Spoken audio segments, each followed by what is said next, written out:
आदाब सफ़र। प्रिय मित्रों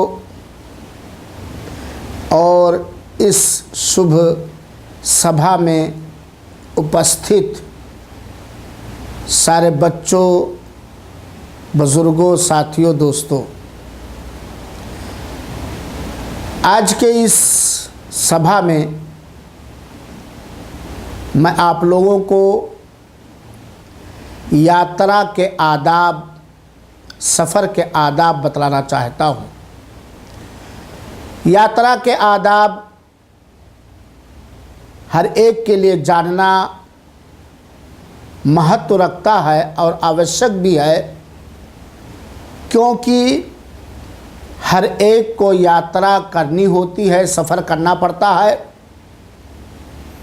कोई ऐसा व्यक्ति नहीं है जिसे यात्रा ना करनी हो।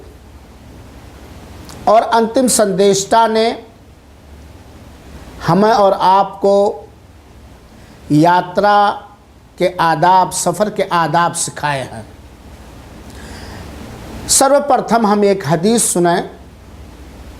अबू हुरैरा रज़ी अल्लाह ताला अन्हु बयान करते हैं कि अंतिम संदेष्टा प्रिय जनाब मोहम्मद मुस्तफ़ा सल्लल्लाहु अलैहि वसल्लम ने फरमाया, यात्रा प्रकोप का एक टुकड़ा है, सफ़र अज़ाब का एक हिस्सा है। यात्रा तुम में से हर एक को खाने से, पीने से और सोने से रोक देता है। अतः जब कोई आदमी अपनी आवश्यकता पूरी कर ले तो शीघ्र ही अपने बाल बच्चों में लौट आए, अपने अहलो अयाल में, संतान में लौट आए। यात्रा के अनेक आदाब हैं।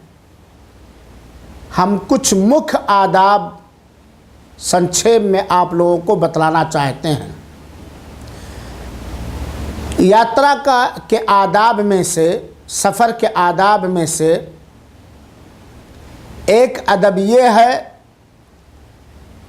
कि जब कोई मनुष्य, कोई व्यक्ति यात्रा के लिए निकले तो हमें उसे अलविदा कहना चाहिए और उस समय उसके लिए एक प्रार्थना करनी चाहिए, उसे विदाई सलाम देना चाहिए। चुनाचे जब कोई सहाबी यात्रा के लिए निकलते तो अल्लाह के रसूल अकरम सल्लल्लाहु अलैहि वसल्लम अगर वहाँ उपस्थित होते तो अलविदा कहते थे और इन शब्दों के साथ अलविदा कहते थे: अस्तौदिउल्लाह दीनका व अमानतका व खवातिमा अमलिक। मैं अल्लाह के हिफ्ज़ अमान में रखना चाहता हूँ तेरे धर्म को, तेरी अमानत को और तेरे अंतिम अमल को। तो इस हदीस पाक से ये हमें संकेत मिलता है कि हमें यात्री को अलविदा कहना चाहिए। और इसी प्रकार की अन्य हदीसें भी हैं। यात्रा के आदाब में से दूसरा अदब ये है जो बहुत ही मुख्य है, विशेष है, और अगर हो सके कोई वहाँ मजबूरी ना हो तो हमें इस पर चलना चाहिए। वो ये कि अकेले सफ़र करना अच्छी बात नहीं है। सफ़र में अगर कई लोग, यात्रा में अगर कई लोग हमारे संग हैं तो ये हमारे लिए शुभेच्छा ही शुभेच्छा, भलाई है और भलाई है। अगर हो सके तो अकेले यात्रा करने से बचना चाहिए। हाँ, अगर कोई मजबूरी है, कोई साथी यात्रा में नहीं मिल रहा है तो कोई बात नहीं, अकेले भी यात्रा करना उचित और जायज़ है। अब्दुल्लाह इब्न उमर रज़ियल्लाहु अन्हु कहते हैं कि नबी करीम सल्लल्लाहु अलैहि वसल्लम ने फरमाया है, लौ यअलमुन्नासु मा फिल वहदती मा अअलमु मा सारा राकिबुन बिलैलिन वहदा। जिस बात का ज्ञान हमें है, अगर लोगों को इस बात का ज्ञान हो जाए तो रात में अकेले वो यात्रा नहीं करेंगे। दूसरे स्थान पे अल्लाह के रसूल अकरम ने फरमाया, अर्राकिबु शैतानुन व राकिबानी शैतानान व सलासतु रकबुन। एक यात्री ये शैतान है, दूसरे दो यात्री, यानी एक अकेले कोई यात्रा कर रहा है उसे शैतान कहा, दो आदमी संग में यात्रा कर रहे हैं वो दोनों शैतान हैं, तीन आदमी ये जमात हैं। और अल्लाह की दया, अल्लाह का सहयोग ये जमात और टोली के साथ हुआ करती। मेरे भाइयों साथियों, इसका अर्थ ये नहीं है कि अगर अकेले कोई साथ यात्रा करा तो शैतान नहीं, अगर वो अकेले जा रहा तो शैतान, दूसरा शैतान उसका साथी होगा। दो हैं तो दो शैतान उसके साथी हो जाएंगे, लेकिन अगर तीन हैं तो ऐसी स्थिति में वो गोया एक जमात है, एक टोली है, एक टीम और एक दल है। इस हदीस से पता चलता है कि किसी मजबूरी में अकेले यात्रा करना उचित और जायज़ है, परंतु अगर यात्रा में, सफ़र में तीन साथी हो तो ये बहुत ही बेहतर है। उदाहरण से हम इस प्रकार समझें कि भाई एक आदमी यात्रा कर रहा है, मार्ग में कोई संकट आ गई, कोई परेशानी आ गई या मृत्यु आ गई तो उसके संतान तक सूचना देने वाला, उसका हेल्प और सहयोग करने वाला वहाँ कोई नहीं है। कहीं जाने की जरूरत पड़ गई, सामान कौन देखे और कहा। आज देखिए स्टेशनों पर क्या होता है, सामान उचक के उठा ले जाते हैं। एक है तो भाई टॉयलेट जा रहा है, शौचालय जा रहा है, सामान कौन देखे। दो हैं तब भी ये परेशानी। एक आदमी बीमार हो गया यात्रा में, कोई रोग अचानक उसके शरीर में आ गया, अब अकेले किसी को उठाना ये थोड़ा कठिन होता है। लेकिन अगर तीन लोग हैं या चार लोग हैं या पांच लोग हैं तो हर एक का सहयोग बहुत उचित रूप से हो सकता है।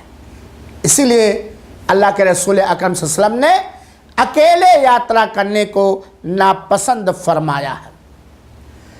यात्रा के आदाब में से तीसरा अदब यह है कि जब तीन आदमी, तीन व्यक्ति या तीन से अधिक यात्रा कर रहे हों तो चाहिए कि उनमें जो सबसे अच्छा है, होशियार है, धार्मिक है, पढ़ा लिखा संजीदा है, उसे अपना अमीर बना लेना चाहिए, अगुआ बना लेना चाहिए और हर भले काम में उसकी हर बात को स्वीकार करना चाहिए, मानना चाहिए और उसका आज्ञा पालन करना चाहिए। जब 3 या 3 से अधिक लोग यात्रा कर रहे हैं तो ऐसी स्थिति में चाहिए कि उन तीनों में से या उनमें से जो अच्छा हो, सज्जन हो, हाँ, सार्वजनिक हो, सामाजिक हो, पढ़ा लिखा हो, बुद्धि वाला हो, शुभ व्यवहार का हो, उसे अपने ऊपर अगुवा बना लेना चाहिए, अमीर बना लेना चाहिए और हर भले काम में उसकी शुभेच्छा करनी चाहिए, उसका आज्ञा पालन करना चाहिए और वो अमीर और अगुवा हर एक का जिम्मेदार होगा।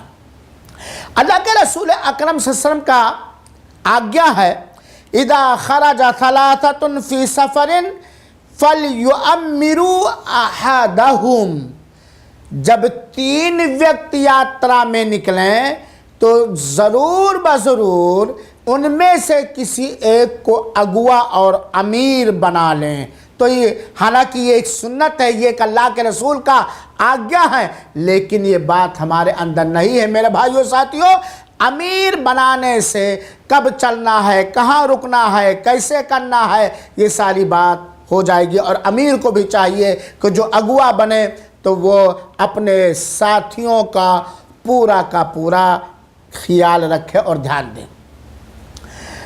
यात्रा के आदाब में से एक अदब ये भी है कि जब भी हम यात्रा के लिए निकले तो अपने साथ कुत्ते या घंटी लेके ना निकलें, कुत्ते और घंटी लेकर के ना निकलें। अब क्या कहेंगे, आज का ये विश्व, ये ज़माना बड़ा मॉडर्न है ना।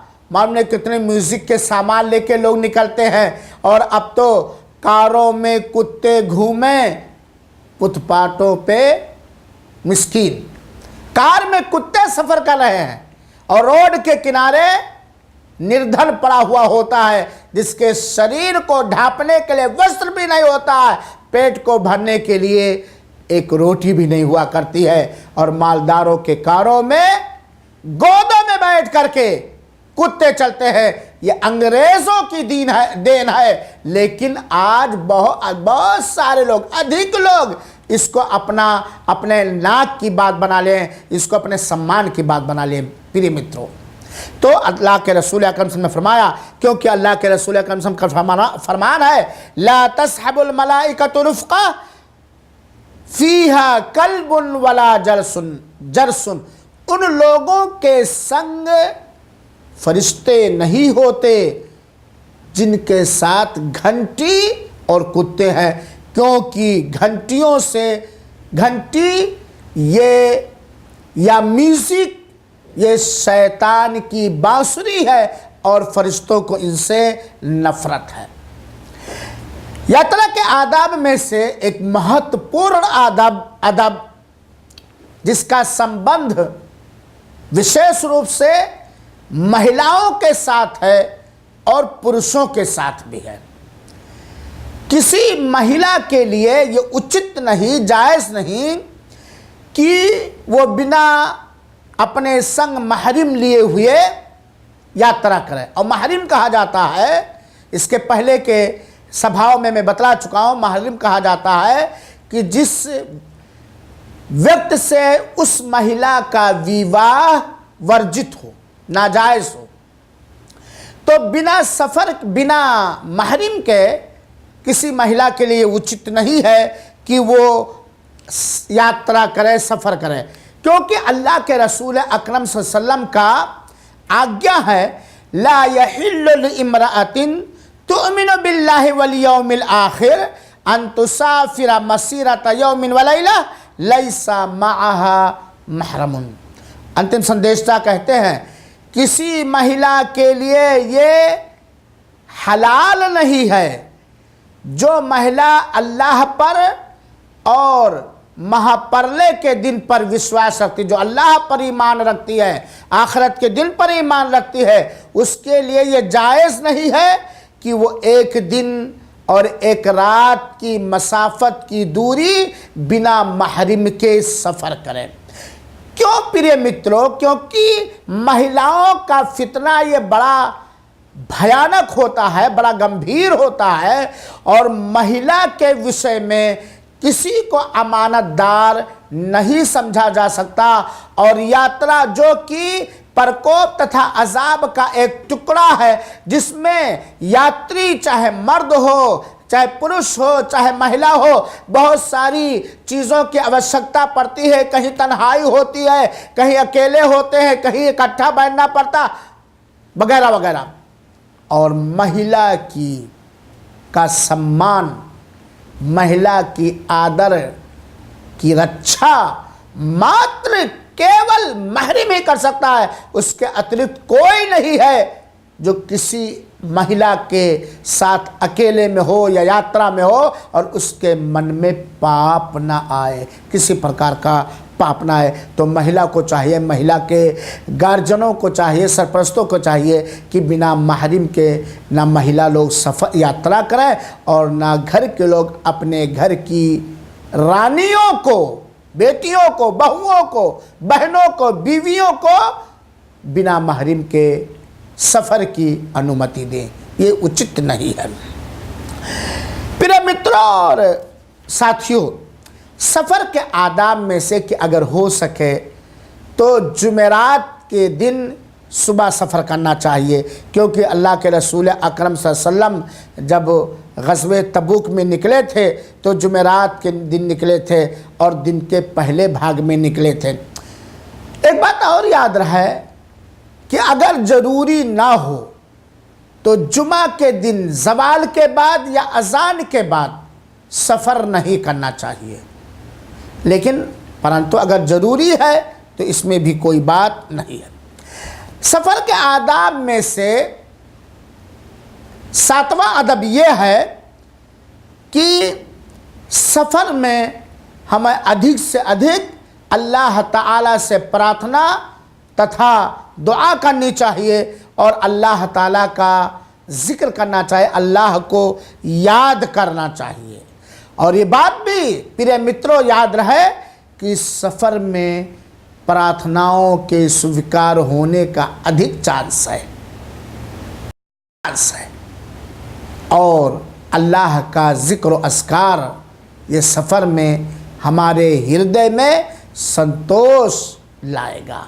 और जब हम सफ़र में परेशानियां होती हैं, संकटें होती हैं, जब हम अल्लाह को याद करेंगे तो अल्लाह के रहमत और अल्लाह की रहमत के फरिश्ते हमारे संग होंगे, अल्लाह का विशेष सहायता हमारे साथ होगा।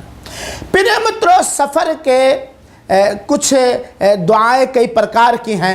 एक दुआ हम पढ़ रहे हैं कि जब हम सवारी पर बैठें और सवारी चलने लगे तो अल्लाह के रसूल अकरम सल्लल्लाहु अलैहि वसल्लम के बताए हुए दुआ को हमें पढ़ना चाहिए और इसे कहा जाता है सफ़र की दुआ या सवारी की दुआ। अल्लाह के रसूल अकरम सल्लल्लाहु अलैहि वसल्लम जब भी निकलते और अपनी ऊँटनी पर बराबर बैठ जाते तो आप कहते थे, मेरे भाइयों साथियों, अल्लाह सुब्हानल्लज़ी सख़्ख़र लना हादा वमा कुन्ना लहू मुक़रिनीन व इन्ना इला रब्बिना लमुनक़लिबून अल्लाहुम्मा इन्ना नस्अलुका फ़ी सफ़रिना हादा अलबिर्र वत्तक़वा व मिनल अमलि मा तर्ग़ा अल्लाहुम्मा हव्विन अलैना सफ़रना हादा व तुअन्ना बुअदह अल्लाहुम्मा अंतस साहिबु फ़ी सफ़री वल खलीफ़तु फ़िल अहल अल्लाहुम्मा इन्नी अऊज़ु बिका मिन वअताइ सफ़री व कआबतिल मंज़र व सूइल मुनक़लब फ़िल माल वल अहल। और इसके अतिरिक्त और अन्य दुआएं भी। तो मेरे प्रिय मित्रों, एक मुसलमान को चाहिए जिसे यात्रा करनी ही करनी रहती है, उसे इस दुआ को याद कर ले। और मैंने किसी सभा में आप लोगों को बताया था कि एक किताब है छोटी सी जिसका नाम है हिस्नुल मुस्लिम। हिस्नुल मुस्लिम, उसने जीवन में की सारी दुआएं मौजूद हैं। लिहाजा मेरे भाइयों, ये सफ़र के समय और सवारी पर बैठते हुए ये दुआ हमें पढ़नी चाहिए और इसे कहा जाता है सवारी की दुआ। इसी प्रकार जब हम सफ़र में हो और जब बुलंदी ज़मीन पर, टीले पर, पहाड़ पर या ऊंची सड़क पर हम चलें या हमारी सवारी चले तो हमें अल्लाहु अकबर कहना चाहिए, और जब ढलान की ओर हमारी सवारी चले या हम चलें तो हमें सुबहान अल्लाह कहना चाहिए। और इसके अतिरिक्त बहुत सारी दुआएं हैं। प्रिय मित्रों, सफ़र के आदाब में से एक और अदब जिसे 8वां अदब आज की सभा में कहा जा सकता है, जिस पर आज लोगों का ध्यान नहीं है, ये ऐसी रसूल अकरम सल्लल्लाहु अलैहि वसल्लम की ऐसी सुन्नत है जिसे अधिकतर लोगों ने छोड़ दिया है। बहुत कम ही लोग इस पर अमल करते हैं। वो क्या है? सफ़र में नफली नमाज पढ़ना। सफ़र में नफली नमाज पढ़ना ठीक है। अगर सफ़र ऐसा है जिसमें कसर जायज़ है तो हम 4 रकात वाली रकात 2 रकात पढ़ते हैं और सुन्नत मुअक्कदा हम उसमें नहीं पढ़ सकते। लेकिन सफ़र में नफली नमाज और विशेष रूप से सवारी पर नफली नमाज पढ़ने का सबूत है। इसलिए चाहिए कि हम जब यात्रा में हों, अपने सफ़र में हो, तो हम सवारी पर कोई ना कोई नफली नमाज पढ़ लिया करें। ऐसा करना सुन्नत है और भलाई का साधन है। अल्लाह के रसूल अकरम सल्लल्लाहु के बारे में आता है, जैसा कि अब्दुल्लाह इब्न उमर रज़ियल्लाहु अन्हु बयान करते हैं कि काना रसूलुल्लाह सल्लल्लाहु अलैहि वसल्लम युसल्ली फी सफरी अला राहिलतिही हैतु तवज्जहत बिही युमी ईमान सलातल लैल इल्ला अल फराइद व युतिरु अला राहिलतिही। अल्लाह के रसूल अकरम सल्लल्लाहु अलैहि वसल्लम अपनी सवारी पर नफल नमाज पढ़ते और वो सवारी चाहे जिधर जाते, कोई जाए आए मुड़े, वो किबला का होना जरूर नहीं होता। आप नमाज में अपने सर से इशारा करते, यानी बैठ करके पढ़ते और रुकू और सजदे इशारा से करते। अल्लाह के रसूल सवारी पर रात की नमाज, तहज्जुद की नमाज पढ़ते, फ़र्ज़ नमाज नहीं पढ़ते अलबत्ता, और आप वितर पढ़ते, क्योंकि ऐसी सवारी जिसे रोक कर नमाज, फ़र्ज़ नमाज हम पढ़ सकते हैं, उस सवारी पर फ़र्ज़ नमाज पढ़ना जायज़ नहीं। लेकिन कोई ऐसी सवारी है जिसे हम रोक कर नमाज नहीं पढ़ सकते, जैसे जहाज़ है, ट्रेन है, बस है, किराए की दूसरी गाड़ियां हैं, तब ऐसी स्थिति में नमाज का समय जब हो जाएगा तो हम उस सवारी पर भी फ़र्ज़ की नमाज़ पढ़ लेंगे। लेकिन ऐसी सवारी जैसे अपनी मोटरसाइकिल है या ऊँट है या भैंस है ना, कोई या ऐसी सवारी है जिसको हम रोक भी सकते हैं, नहीं रोक भी सकते हैं, तो सवारी पर नफल नमाज पढ़ना ये सुन्नत है और इस पर हमें अमल करना चाहिए। यात्रा के आदाब में से एक महत्वपूर्ण अदब ये है कि जब हम किसी स्थान पर उतरें तो हमें ये दुआ पढ़नी चाहिए। जब कभी भी हम किसी स्थान पर पहुँचे तो ये दुआ पढ़नी चाहिए, क्योंकि अंतिम संदेशता जनाब मोहम्मद मुस्तफ़ा सल्लल्लाहु अलैहि वसल्लम ने फरमाया है कि जब भी कोई किसी स्थान पर उतरे और ये कह ले, क्या कह ले? अऊज़ु बिकलिमातिल्लाहि ताम्माति मिन शर्रि मा खलक़ लम यदुर्रुहु शैउन हत्ता यरतहिला मिन मंज़िलिही ज़ालिक। अल्लाह के रसूल अकरम फरमाते हैं, प्रिय मित्रों, कितनी प्यारी बात है। कहते हैं कि जब भी कोई किसी स्थान पर उतर करके ये दुआ पढ़ ले, कौन सी दुआ? अऊज़ु बिकलिमातिल्लाहि ताम्माति मिन शर्रि मा खलक़। अल्लाह के मुकम्मल कलमे के ज़रिया हम अल्लाह की हर पैदा की हुई बुरी चीज़ से पनाह मांगते हैं। तो अल्लाह के रसूल कहते हैं जब कोई ये पढ़ लेगा तो जब तक उस स्थान को वो छोड़ नहीं देगा, कुछ नहीं कर लेगा, कोई चीज़ उसे हानि नहीं पहुंचा सकती, नुकसान नहीं पहुंचा सकती।